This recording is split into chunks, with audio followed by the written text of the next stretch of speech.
ambassadors, distinguished guests, and all faculty and alumni, thank you for joining us on this special day. To the families and friends here today, moms and dads, brothers and sisters, aunts, uncles, grandparents, loving friends, would you please stand? That's all of you. There you go.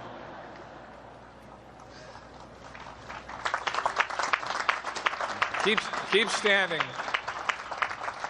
This day belongs to our graduates, but it was made possible by your countless sacrifices day in and day out. You got to keep standing. Hang with me.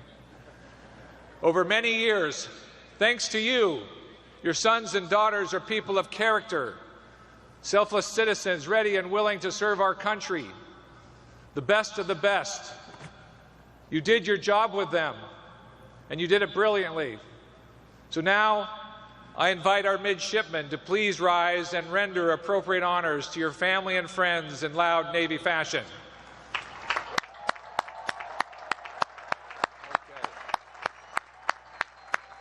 Okay. All right, now everybody can be seated. Well done. Now, most importantly, to our soon-to-be ensigns and second lieutenants, the U.S. Naval Academy class of 2019, let me offer my sincere congratulations. Since you first arrived on the yard, you've excelled. From academics and athletics to sea trials to summer trainings to truly difficult tasks like scaling Herndon Monument in 1 hour, 12 minutes, and 30 seconds. Midshipman Chris Bianchi, well done.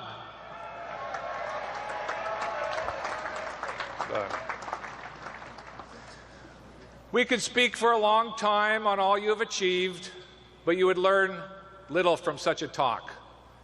You'd feel good, but that is not my intent. I need you to learn and be better than yesterday, every day. So I'm not going to waste your time. The class of 2019 will do amazing things, I guarantee it. You will make your friends, your family, and country proud. But today I want to speak on the topic of failure. Yes, failure. For such a successful class, failure is largely an abstract concept, something for others to consider and deal with. From what I understand from the superintendent, the experience of failure is unfamiliar to many of you. And to a greater extent than you might realize, that is a liability. If you've ever studied the samurai culture of feudal Japan, you know the most feared, most dangerous of all samurai were those who had felt the cut of their opponent's sword and lived to fight the next battle. Why? Because they no longer feared the sword. They could and would press the fight, knowing the danger but unafraid of it. Somewhat similarly, today in Silicon Valley, the major private equity investors don't usually put their fortunes behind the smartest young people. They look for seasoned entrepreneurs who have gone bankrupt before, who have failed. Why? Because those people know where they went wrong, and they are smarter, wiser, less arrogant, and more capable than those who have never failed. If you've never experienced failure, if you've not felt the cut of the blade, then when failure finds you, you won't know how to recover. It will crush your image of yourself. It will hurt too much. It will be embarrassing. It will stop you from becoming who you could be. It could turn you into someone who avoids putting themselves on the line because they don't want to fail again. Someone who looks for easier tasks. Worse, you might be tempted to avoid future situations with low probabilities of success for fear of receiving a black mark on your record. You must resist that temptation, kill that fear. The U.S. Navy and Marine Corps exist to fight, not simply to stay in position. And to paraphrase class of 23 alum Admiral Arleigh Burke, when the time comes to fight, you'd better know how. Your country and this department need naval officers who don't simply identify problems, but roll up their sleeves and get really hard stuff done. At midnight, on the high seas in 50-foot swells, or in the Earth's harshest environments against unforgiving enemies. While we always expect you to strive for excellence, the zero-defect mentality is a handicap we simply cannot afford. It is something you cannot afford. It will not lead you to greatness, but to mediocrity. So if you'll bear with me today, I'd like to offer some thoughts on how to get into the game and move past the very natural human tendency to avoid challenges that might result in failure. My first piece of advice is this. When the project or mission appears slated for failure, stay the course, find a better path, and don't you dare quit. Real opportunities for greatness reveal themselves when things seem at their darkest. Easy to say, don't quit, but by now you've learned the hard truth. Many people cannot handle the pressure of being close to failure and staying the course. Rather than look for creative solutions, their energies turn to finding a way to avoid blame. Let me tell you a quick story. In 1997, when most of you were born, I was relatively early in my career, but I was succeeding, and I was being put on the fast track. I was asked if I would leave my senior leader position at a plant that was enormously successful and move to an operation at a different site that was failing spectacularly. Production troubles were unprecedented. Costs were soaring, suppliers weren't delivering, and we were way behind schedule. The company reported its first annual loss in 40 years. It was a terrible situation. I had the option to say no, but I said yes because I wanted to test my mettle. I wanted to know if I could, as a relatively young person, make a difference. Managing the operation was grueling.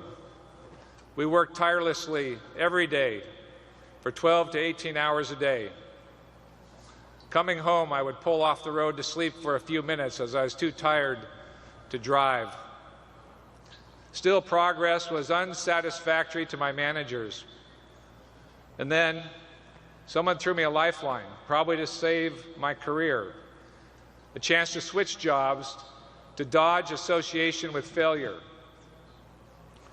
Against most of the advice I received, I decided to stay, and I'm so unbelievably glad I did. Despite the black mark it brought on my record, despite the embarrassment, for the first time in my life, I came to understand why the captain goes down with his ship. Because the mission matters more than he does. You midshipmen learned that mission-first mindset here at Annapolis from the moment you arrived. Guard that mindset when you go into the fleet, because a day will come when you're tempted to protect your career at a price of accepting a hard mission or seeing it through. On that day, remember that Herndon Monument is only there because Commander Herndon chose to go down with the SS Central America. For me, the experience at that struggling plant also taught me to get comfortable being uncomfortable, to take heat. Taking tougher projects became easier. I would focus on the work without worrying about what my superiors might think of me. This is a critical mindset, and it gets harder to grow the higher up you go.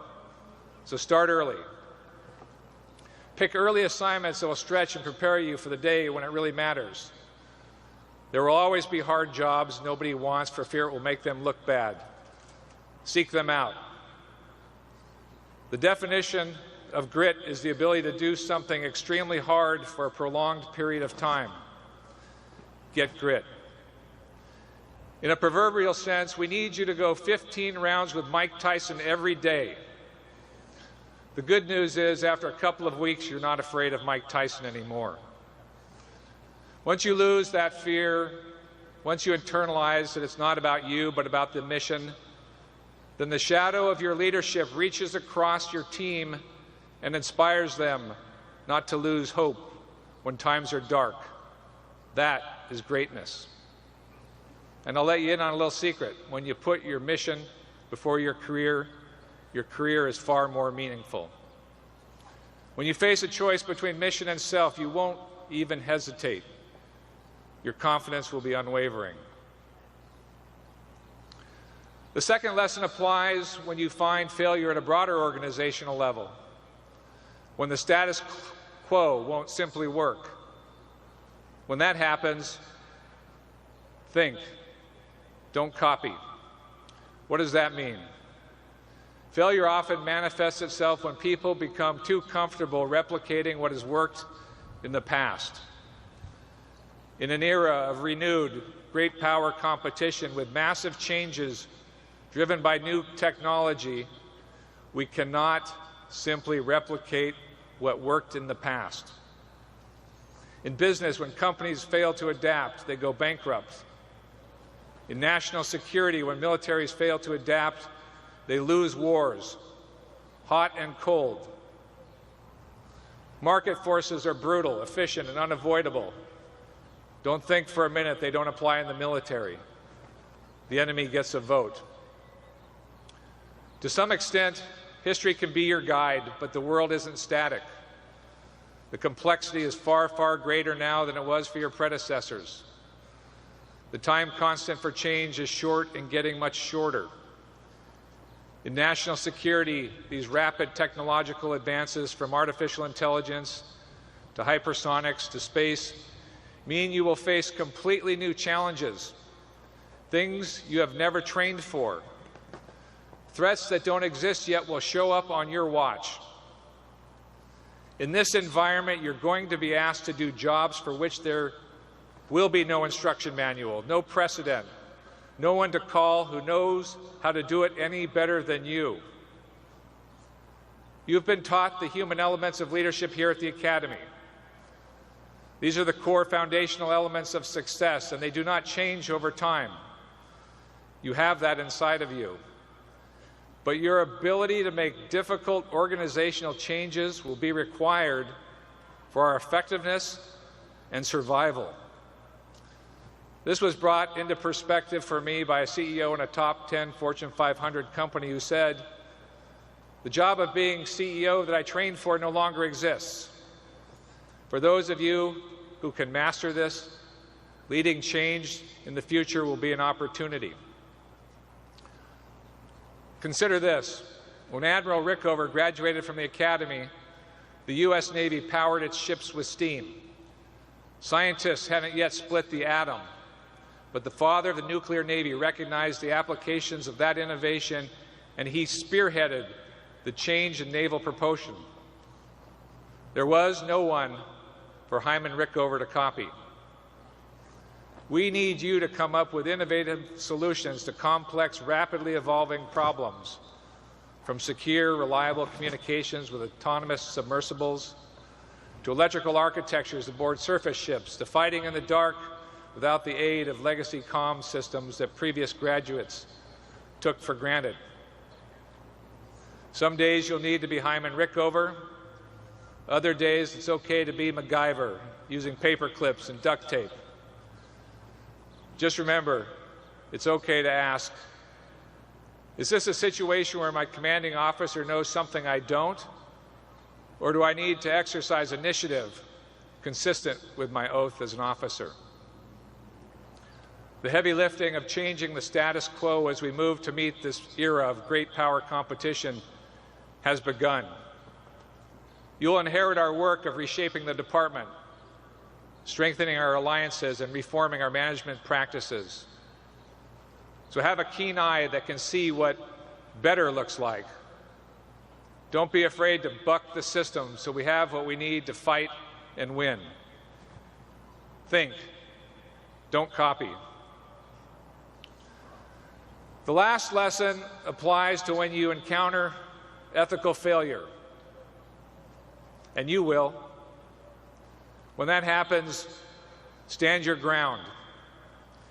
In a few moments, you'll become graduates of an academy with the mission of developing midshipmen morally, mentally, and physically, and to imbue them with the highest ideals of duty, honor, and loyalty.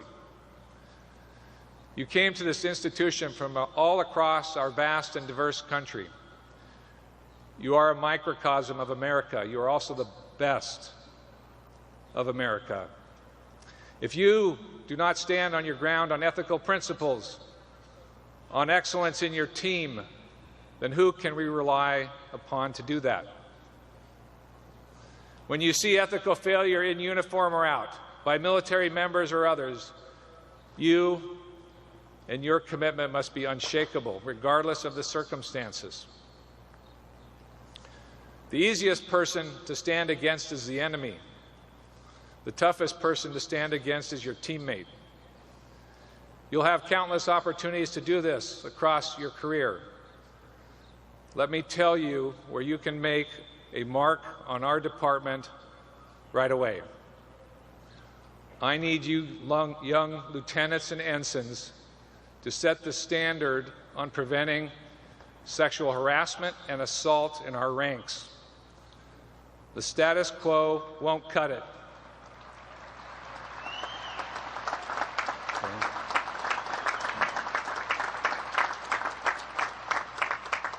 You are perfectly postured to make that impact.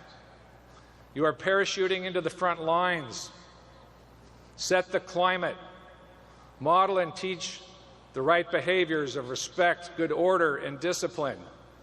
Call it out. Lead, motivate, inspire, coach up, transform our Navy and Marine Corps, make them the institutions they were made to be. Set the example for your subordinates, peers, and leadership.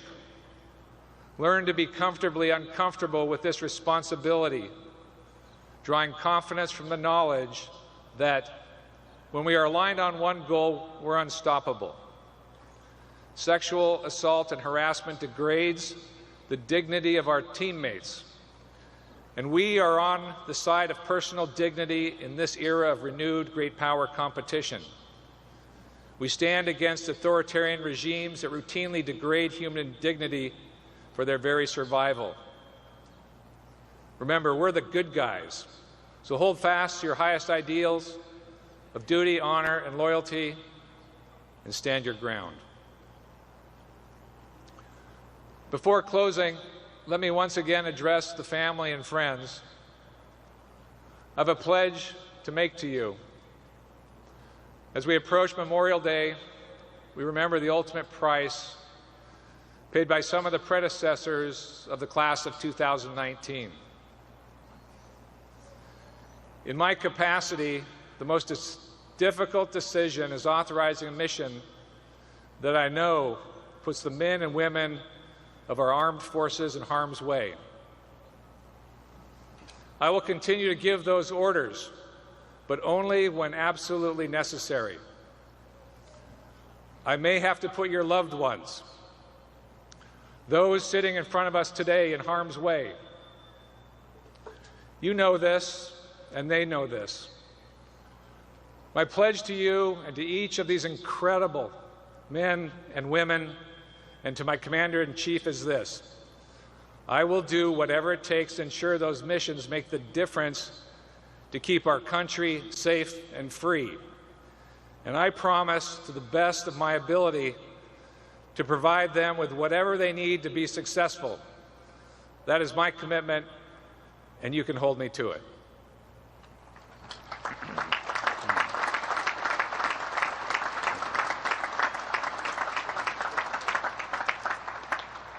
Finally, I want to close with an old adage. A ship in port is safe, but that's not what ships were built for. We live in troubled times, from the Chinese and Russian malign activity to that of rogue states. The list of world woes is long. We are going to send you out among them. Are the challenges serious? Yes. Do they require all that is best within us to meet, deter, and if necessary, defeat them? Yes. Do we have any doubt in our ability to do this? None whatsoever. Not as long as you're willing to stay the course, to think, and not merely copy and stand your ground. Remember who you are, sailors and Marines of the U.S. Navy and Marine Corps. You are guardians of the best of our American heritage and traditions. That heritage includes individual freedom, the universal dignity of all human beings, freedom of speech, and freedom of religion. These ideals do not live on their own in the world. Your predecessors have guarded them for the last 243 years. Now it's your turn. Around the world, your shipmates are waiting to receive you into their ranks. You are joining the finest, most feared Navy and Marine Corps team in the world. Keep it that way. Soothe our allies and partners and frighten the hell out of our foes. Know of our gratitude for all that you will accomplish in the days to come. Congratulations to the class of 2019. God bless you, our Navy, our Marine Corps, and the United States of America.